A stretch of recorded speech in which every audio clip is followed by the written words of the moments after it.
After your bankruptcy, are you eligible for consumer debt? Yes. So if you came to me and I was a creditor and I'm selling cars, and you've just filed a Chapter 7 and received a discharge, would I rather deal with you or would I deal with somebody who should be filing bankruptcy? I would rather deal with you because I know you can't refile another Chapter 7 for 8 years, which means that as a creditor, I know that if I sell you this car and you can't make the payments and you file bankruptcy again, it's going to have to be under a Chapter 13 reorganization plan. And either I get my car back or I get paid. Now, what's the problem? If you go out and start borrowing money for a car or for something immediately after you file bankruptcy, you're going to get hit with a higher interest rate. Again, interest rate to me equals risk. If you're a higher risk, you're going to get a higher interest rate. It's just that simple. I would rather have my clients start putting away money after the bankruptcy. This way, once the discharge comes through, they can start borrowing from themselves. If something happens to the car, you don't need to finance new tires.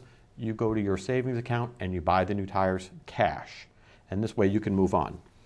Okay, you got to remember, folks, bankruptcy is not what it used to be 20 years ago. 20 years ago, bankruptcy used to destroy people's lives, destroy people's future, everything. The problems we faced in this country, we didn't see 20, 30 years ago.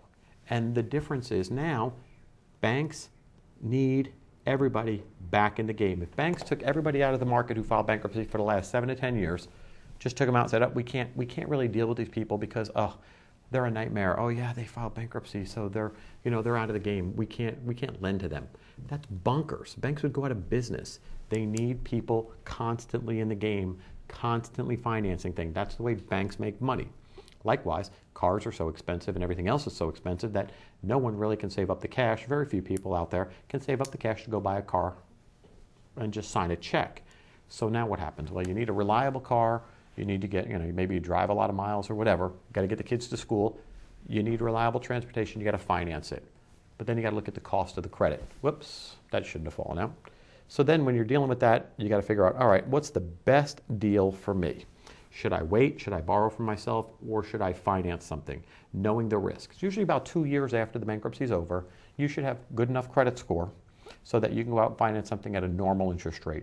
If you can't get a normal interest rate after 3 years after bankruptcy, there's really something wrong, and there's probably something wrong with your credit report that needs to be cleared up.